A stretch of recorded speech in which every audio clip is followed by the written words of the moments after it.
Hello বন্ধুরা, পনিরের তো অনেক রকম আইটেম আমরা বাড়িতে বানিয়ে থাকি। এইভাবে একবার বিকেল বা সন্ধ্যার টিফিনে পনির কাটলেট বাড়িতে বানিয়ে দেখতে পারেন। আশা করি আপনাদের ভালো লাগবে।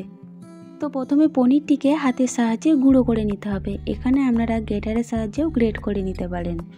বেশ ভালোভাবে গুঁড়ো করে নেওয়ার পর কুচানো পেঁয়াজ, গাজর, ক্যাপসিকাম, ধনেপাতা, কাঁচা লঙ্কা, গোটা জিরে, গোলমরিচের গুঁড়ো, পরিমাণ মতো লবণ, চালের গুঁড়ো আর কর্নফ্লাওয়ার সব কিছু দিয়ে বেশ ভালো করে মিশিয়ে নিতে হবে।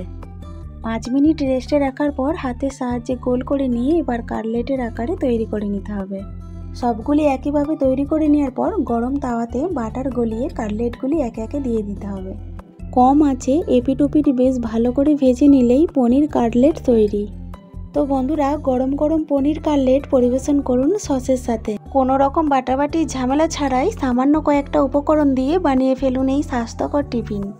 আজকের এই পনির কাটলেট রেসিপিটি আপনাদের কেমন লাগলো অবশ্যই কমেন্ট বক্সে কমেন্ট করে জানাবেন। আরও নতুন নতুন ভিডিও পেতে হলে ফেসবুক থেকে দেখলে পেজটি ফলো করে দেবেন, আর ইউটিউব থেকে দেখলে অবশ্যই আমার চ্যানেলটি সাবস্ক্রাইব করে পাশে থাকবেন। আগামীকাল হাজির হব আবার একটি নতুন রেসিপি নিয়ে। তো সকলে ভালো থাকুন, সুস্থ থাকুন। ধন্যবাদ।